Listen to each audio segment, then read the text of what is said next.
শ্বশুরবাড়ির মানুষজনদের কাছে বৌমা সম্মান না পাওয়ার কারণ আমার স্বামী আমার জন্য স্ট্যান্ড নেয় না।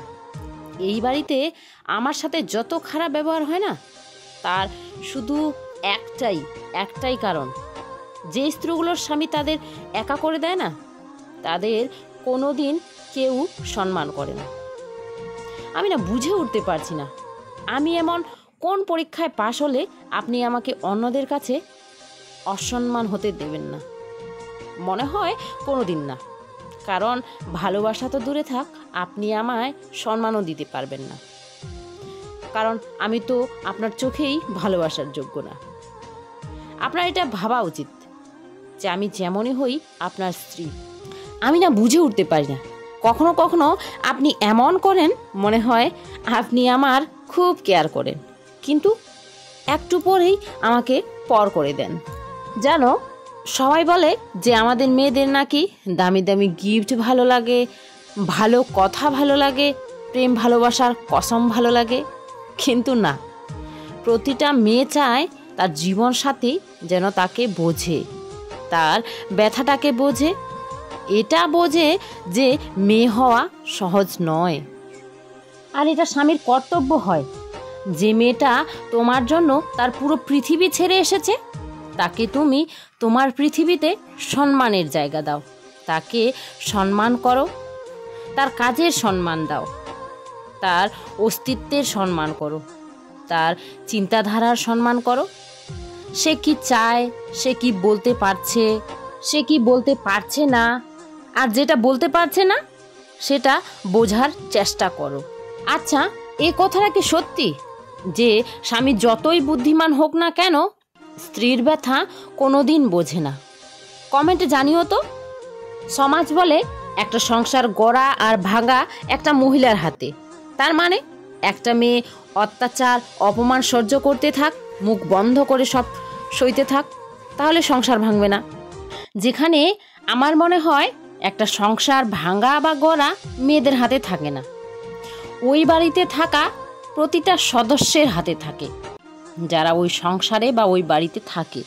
তো আমার প্রশ্ন হলো এখানে যে ত্যাগের আশা শুধু বৌমার কাছেই কেন করা হয়? তো হ্যালো বন্ধুরা, আমি তপু আর তপুর ছোট্ট পৃথিবীতে তোমাদের সবাইকে স্বাগত জানিয়ে আজকের ব্লগটা অনেকক্ষণ আগেই শুরু করেছি। তো সকালবেলা তখন ধরো না 11টা, 10:30, 11টা হবে, আমরা চলে গেছিলাম আদা লাগাতে। তোমরা তো দেখলেই, তাও আর কি বলে দিচ্ছি।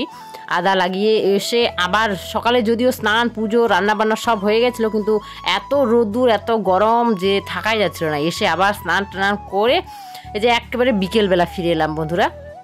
উঠোন ঘর ঝাড়ু দিচ্ছি, কাপড় টাপড় সব তুললাম, গোছানো হয়নি ঘরে, সেই সোফাটাতেই রেখে দিয়েছি, আমার জায়ের সোফা ওটা আর কি। তো যাকে এই যে ঝাড়ুটা করে নিচ্ছি ভালো মতো। এখন আর নোংরা ফেলতে যাব না, একটু যেখানে নোংরা ফেলি না, তো ওখানে একটু নোংরা বেশি ওদিকে, তা ওদিকে গেলে না তখন এমনি আর থাকতে ইচ্ছা করে না, তার জন্য বিকেলবেলার নোংরাগুলো ফেলি না। যদিও কোনো দিন দেখি যে কেউ আসার বা ইয়ের আছে এমন, তাহলে আমি কী করি বলো তো, ঝুড়িতে তুলেই রেখে দিই।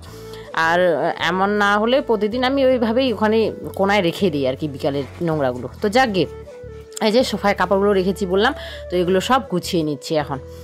বাঁশবাগানে যে ফুলগুলো দেখালাম তোমাদের, ছোট্ট ছোট্ট সাদা সাদা টগর ফুলগুলোর মতোই লাগে, টগর ফুল বলে না কি বলে ওই ফুলগুলো, সাদা ফুলগুলো যেগুলো দিয়ে পুজো করি আমরা আর কি, টগরই বলে মনে হয়। তো যাকগে, ওই ফুলগুলোর মতো সেম ওরকমই দেখতে, ওগুলো একটু সফট আর কি, আর টগর ফুলগুলো একটু হার্ড হয়, আর যেগুলো তোমাদের দেখালাম বাঁশবাগানের ফুলগুলো ওগুলো একটু সফট আর কি। তো যাকে ওই ফুলগুলো, ওই যে ফুলদানি না মানে ঘটিটাতে সুন্দর করে মেয়ে নিয়ে আসছে, ওগুলো মেয়ে নিয়ে আসছে, তো ওগুলো এত সুন্দর লাগছিল তোমাদের সাথে শেয়ার করলাম। তো যাকে এইদিকে আবার এই যে দেখো মাছ নিয়ে এলো হাট থেকে, বর আর ছেলে আর আমার শ্বশুর বাবা তিনজনে মিলেই গেছিলো হাটে। তো ওই যে এখন আবার মাছ বাছাবাছি, দেখো আমি ওকে বললাম বড় মাছ নিয়ে আসতে পারো নি, আমার একদম ইচ্ছে করে না, আর একটু পরে পুজো দিতে হবে তাই না, পুজো করতে হবে, আর এই যে মাছের একটু গন্ধ যেতে চায় না সহজে হাত থেকে, তো কি করব আর যাকে।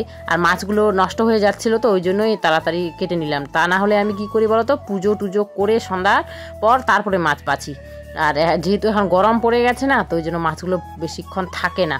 নদীয়ারি মাছগুলো দেখতে বাটার মতোই লাগে, কিন্তু নদীয়ারি মাছগুলো বাটা মাছগুলোর থেকে দামও একটু বেশি, আর হচ্ছে খেতেও টেস্টটাও একটু আলাদা, বেশি ভালো লাগে, তাই না বলো? কিন্তু নষ্ট হয়ে গেছিলো তো আমাকে তেমন ভালো লাগেনি। আর নদীয়ারি মাছ আমার কোনো কিছু দিয়েই খেতে ভালো লাগে। নদীয়ারি বলতে না, আমার ছোটো মাছ কি বলতো, মনে হয় কি কড়কড়া করে মুচমুচা করে ভাজা হবে, আলু সেদ্ধ ভাত হবে, বাহ। তো যাকে মাছগুলো বেছে দেখছি এখনও সন্ধ্যা নামেনি, তার জন্য একটু এদিকে বাইরে চলে এলাম, এদিকে ঘোরাঘুরি করছিলাম। দাদু গরু ঢুকাচ্ছিল, তো সেটাও একটু ক্লিপটা নিলাম। আগেই নিতে পারতাম, তাই না? লেট হয়ে গেল, দাদু ঢুকে গেল তখন। ওই দাদুর বাড়ি থেকে এই যে নতুন গাইটা বাছুরটা ছিল, ওদের বাড়ি থেকেই দুধ নেই এখন। তো যাকি পুজোটা করে নিলাম। আর বাবা ওদের তো আমি বিকেলবেলায় চা করে দিয়েছিলাম, বিভুকে এখন লাল চা করে দিলাম আর বিস্কিট। আর আমি খাচ্ছি হচ্ছে এই যে দুধ আর হচ্ছে মুড়ি বিস্কিট খাবো। মেয়ে খেয়েছে আবার দুধ দিয়ে সেমাই করে, ও নিজে খায় এখন, ওকে এখন করে দিতে হয় না, যেহেতু ও বড় হয়ে গেছে, ও যা ইচ্ছা করে ও নিজে করে খেয়ে নেয় আর কি। তেমন তো সব কিছু খেতে পারে না, যদিও গ্লুটেন ফ্রি খাবার খেতে হয়। তো যাকে যা পারে আর কি তাই খায়। তো ওই যে ওইদিকে আবার কাপড় চাপড় সব খুলে রেখে দিয়েছিলাম, ওগুলো আর পরতে আমার মন চাইলো না, যেহেতু মাছ কেটেছি না, মনটা কেমন যেন লাগছিল, ওই নাইটিটা আর পরবো না, একেবারে কালকে ধুয়ে দিয়ে তারপরে। যাকে মাছ ভাজা এই যে করে নিচ্ছি। আর রান্না তো আমি কিছুই করতে চাইলাম না, করতে চাইলাম শুধু আলু সেদ্ধ ভাত আর বাটা মাছগুলো, সরি বাটা না, নদীয়ারি মাছগুলো ভাজা, ওদিকে ভাত বসিয়ে দিয়েছি।